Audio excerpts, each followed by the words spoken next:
Parenting എന്ന് പറയുന്നത് ഒരു ചാലഞ്ചായിട്ടാണോ ഫീൽ ചെയ്തിട്ടുള്ളത്? ചിന്തിച്ചിട്ടുണ്ടോ? ആ ചാലഞ്ച് എന്നുള്ള വേർഡിനെ മാറ്റിയിട്ട് it's a part of our life, നമ്മുടെ ജീവിതത്തിൻ്റെ ഒരു ഭാഗം മാത്രമാണ് പാരൻറ്റിങ് എന്ന് എടുക്കുന്നതല്ലേ കുറച്ചുകൂടി നല്ലത്? ഇന്ന് നമ്മൾ ഡിസ്കസ് ചെയ്യാൻ പോകുന്നത് എങ്ങനെയാണ് കുട്ടികളുമായിട്ട് സ്ട്രോങ് റിലേഷൻഷിപ്പ് എങ്ങനെ ഉണ്ടാക്കാം എന്ന് പറയുന്ന 3 ടിപ്സിനെ കുറിച്ചാണ് ഇന്ന് നമ്മൾ ഡിസ്കസ് ചെയ്യാൻ പോകുന്ന ടോപ്പിക്ക്. ഒന്നാമത്തേന്ന് പറയുന്നത് spend quality time with your kids. Spend quality time with your kids daily എന്നാണ്. എന്ന് വെച്ചാൽ ക്വാളിറ്റി സമയം കുട്ടികൾക്ക് വേണ്ടി ദിവസവും കുറച്ച് സമയമെങ്കിലും അവരുടെ കൂടെ മാറ്റിവെക്കുക എന്നുള്ളതാണ് ഏറ്റവും വലിയ ആദ്യത്തെ ഒരു കാര്യം. ക്വാളിറ്റി ടൈം എന്ന് പറയുമ്പോൾ കൂടുതൽ സമയം അവരുടെ കൂടെ സ്പെൻഡ് ചെയ്യണം എന്നുള്ളതല്ല. ഒരു ഹാഫ് ആൻ അവർ ആണെങ്കിലും ആ ഹാഫ് ആൻ അവറിനെ വളരെയധികം ക്വാളിറ്റിയാക്കി മാറ്റിയാൽ മതി. അവരുടെ വിശേഷങ്ങളും അവരുടെ സ്കൂൾ കാര്യങ്ങളും അവരുടെ ഇമോഷൻസുകളും അവരുടെ ഫ്രണ്ട്സിൻ്റെ വിശേഷങ്ങൾ, ഇങ്ങനെ അവരോട് സംസാരിച്ച് അവരുടെ ആ ഒരു കൊടുക്കുന്ന ഹാഫ് ആൻ അവറിനെ ക്വാളിറ്റി ആക്കിയാൽ മാത്രം മതി. അവിടെ സ്ട്രോങ് റിലേഷൻഷിപ്പ് നമുക്ക് ബിൽഡ് ചെയ്യാൻ പറ്റും. പല പാരൻസും വർക്ക് ചെയ്യുന്ന ആളുകളാണ് ഇപ്പോൾ കൂടുതലും. ഈവൻ അച്ഛനും അമ്മയും വർക്ക് ചെയ്യുന്ന, പണ്ടത്തെ കാലത്തെ പോലെ അച്ഛൻ മാത്രം വർക്ക് ചെയ്യുക എന്നുള്ള ഒരു കോൺസെപ്റ്റ് അല്ല ഇപ്പോൾ എല്ലാ സ്ത്രീകളും അമ്മമാരും അച്ഛനും വർക്ക് ചെയ്യുന്ന ഒരു സിസ്റ്റമാണ് നമ്മളുടെ ഇവിടെ കൂടുതലുള്ളത്. അപ്പോൾ പലപ്പോഴും കുട്ടികളുടെ കൂടെ സ്പെൻഡ് ചെയ്യാൻ ടൈം കിട്ടാറില്ല എന്ന് പറയാറുണ്ട്. അതുകൊണ്ടാണ് പറഞ്ഞത് കൂടുതൽ സമയം വേണ്ട, ആ കുറച്ച് സമയം ഹാഫ് ആൻ അവർ ആണെങ്കിൽ ആ ഹാഫ് ആൻ അവർ ഡെയിലി ആ ഒരു ക്വാളിറ്റി ടൈം ആക്കിയാൽ തന്നെ നമ്മുടെ റിലേഷൻഷിപ്പിനെ സ്ട്രോങ് ആക്കാൻ, കുട്ടികളും പാരൻസും തമ്മിലുള്ള റിലേഷൻഷിപ്പിനെ സ്ട്രോങ് ആക്കാൻ കഴിയുമെന്നുള്ളതാണ്. രണ്ടാമത്തെ പറയുന്നത് show affection through hugs, kind words and active listening. എന്താണത്? നമ്മൾ അവരുടെ കൂടെ സ്പെൻഡ് ചെയ്യുന്ന ടൈം അവരെ ഒന്ന് ചേർത്ത് പിടിക്കാൻ, അവർ പറയുന്നത് കേൾക്കാൻ. നമ്മൾ കൂടുതൽ പാരൻസും എങ്ങനെയാണെന്നറിയോ, ഉപദേശിക്കുകയാണ് ചെയ്യുക.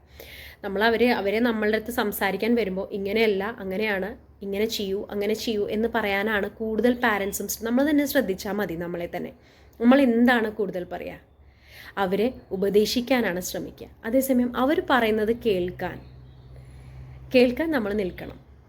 കുട്ടികൾ സ്കൂൾ വിട്ട് വരുന്ന സമയത്ത് നമ്മൾ കൂടുതലും വർക്കിലായിരിക്കും. ഒന്നില്ലെങ്കിൽ ഫുഡ് ഉണ്ടാക്കുന്നതായിരിക്കാം, അമ്മമാരാണെങ്കിൽ ഫുഡ് ഉണ്ടാക്കുന്ന തിരക്കിലായിരിക്കാം, അല്ലെങ്കിൽ എന്തെങ്കിലും വേറെ ഫോണിലോ വേറെ മറ്റുള്ളവരോട് സംസാരിക്കുകയൊക്കെ ചെയ്യായിരിക്കാം.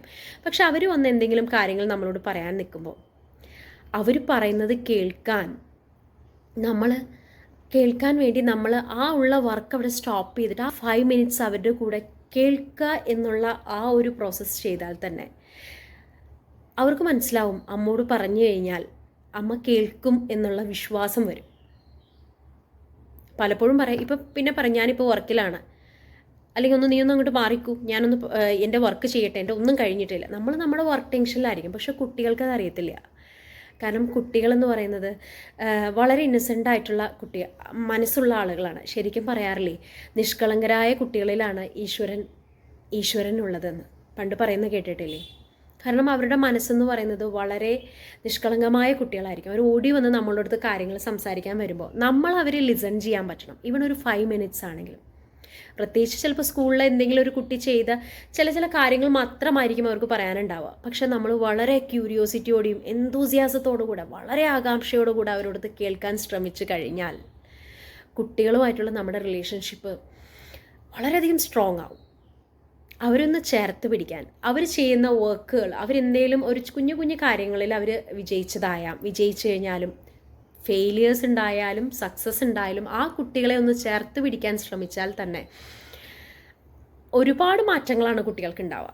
അച്ഛനും അമ്മയോടുള്ള ആ ഒരു എന്തും വന്ന് വീട്ടിൽ വന്ന് പറയാം, എൻ്റെ അമ്മ കേൾക്കും, എൻ്റെ അച്ഛൻ കേൾക്കും എന്ന വിശ്വാസം ആ കുട്ടികളിൽ ജനിക്കുകയാണ് ചെയ്യുന്നത്. അവിടെ റിലേഷൻഷിപ്പ് സ്ട്രോങ് ആവുക ചെയ്യാം. അതുപോലെ മൂന്നാമത്തെ കാര്യം എന്ന് പറയുന്നത് be involve in their interest and activities എന്നാണ്. അവരുടെ ഇൻട്രസ്റ്റിലും ആക്ടിവിറ്റീസിലും നമ്മൾ കൂടെ ചേരുക.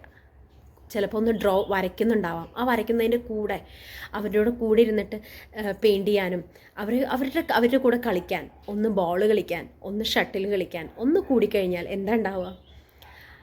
നമ്മളുടെ മൈൻഡിനും മാറ്റമുണ്ടാവും. നമ്മളും ഒരു കുട്ടിയുടെ അവസ്ഥയിലേക്ക് നമ്മൾ മാറും. പല ടെൻഷൻസിൽ നിന്നും ആ പ്രസൻറ്റ് മൊമെൻറ്റിൽ ഇരിക്കാൻ കഴിയണം നമ്മൾക്കും. ആ കുട്ടികളുടെ കൂടെ ഇരുന്ന് ചെയ്യാൻ ശ്രമിക്കുമ്പോൾ ആ കുട്ടികളിലും ഒരു കോൺഫിഡൻസ് വരും. നമ്മൾക്കും ആ റിലേഷൻഷിപ്പ് വളരെയധികം കൂടും. കുട്ടികളുടെ കൂടെ കളിക്കുക എന്നുള്ളത് ഒരു വലിയൊരു, നമ്മളിൽ തന്നെ ആ ഒരു നമ്മുടെ ഉള്ളിലെ കുട്ടിയെ തന്നെ ഉണർത്തുന്ന ഒരു വലിയൊരു കാര്യമാണ് അവിടെ നടക്കുന്നത്. നമ്മുടെ ഉള്ളിൽ ഒരു ഇന്നർ ചൈൽഡ് ഉണ്ട്, ഒരു ചൈൽഡ് ഉണ്ട്, ഒരു കുട്ടീൻ്റെ. ആ കുട്ടീനെ പുറത്തേക്ക് കൊണ്ടുവരും. നമ്മൾ പണ്ട് കളിച്ചിട്ടുള്ള ആ കുട്ടീനെ, നമ്മുടെ ഉള്ളിലുള്ള ആ കുട്ടീനെ പുറത്തേക്ക് കൊണ്ടുവരാൻ കൂടെ ഒരു പ്രോസസ്സ് അവിടെ നടക്കുന്നുണ്ട്. കുട്ടികളുടെ കൂടെ നമ്മൾ കളിക്കുകയും അവരുടെ കാര്യങ്ങളുടെ കൂടെ കുറച്ച് നേരം, ഇപ്പോൾ വർക്ക് ചെയ്യുന്ന ആളുകൾക്ക് ചിലപ്പോൾ സാധിക്കാറില്ലായിരിക്കാം, പക്ഷേ സാറ്റർഡേ സൺഡേസ് ലീവുള്ള സമയങ്ങളിലൊക്കെ അവരുടെ കൂടെ കളിക്കുക, അതൊരു പാർട്ടാക്കുക, നമ്മുടെ ലൈഫിൻ്റെ പാർട്ടാക്കുക. ഇതൊരു ചാലഞ്ചല്ല, ശരിക്കും ഇതൊരു പാർട്ടാണ്. ലൈഫിൻ്റെ പാർട്ടായിട്ട് എടുക്കാൻ ശ്രമിക്കുക. അപ്പോൾ കുട്ടികളിലുള്ള ആ റിലേഷൻഷിപ്പ് സ്ട്രോങ് ആവും നമ്മൾക്ക്. ഈ പറഞ്ഞ കോൺസെപ്റ്റ് നിങ്ങൾക്ക് മനസ്സിലായി കാണുമെന്ന് വിശ്വസിക്കുന്നു. Thank you.